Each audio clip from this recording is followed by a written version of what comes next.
છો બધા મજામાં ને બધા મજામાં થશો। તો જો આજે તો આવી જશે નવરાત્રી નીચે બેસવા માટે।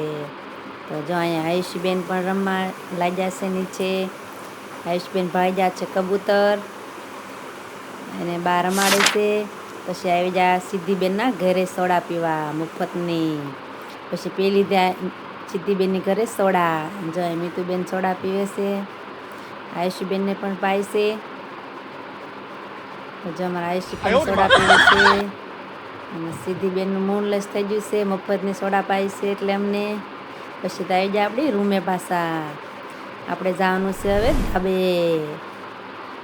ધાબે આવીને ખાઈ લીધી આપણે તો ભેળ।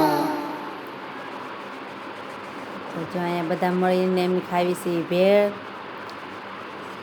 ખાના તો ભૂખ લાગે એટલે નાસ્તો તો કરવો જ પડે એટલે ખાઈ લીધી ભેળ। તો જો અહીંયા આયુષીબેનને બધા ખાય છે ભેળ। પછી તો પી લીધું આયુષીબેને ને મીતુબેને પણ થોડોક નાસ્તો એને ખાઈ લીધો, પી લીધું દૂધ। તો જો આયુષીબેન ને મીતુબેન દૂધ પીવે છે।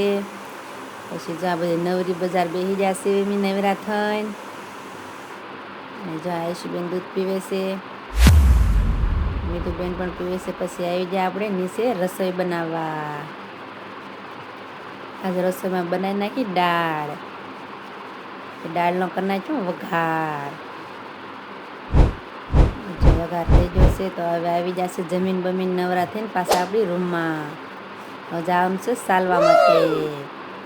તો જો ચાલવા આવ્યા હતા તો પી લીધો રસ શેરડીનો।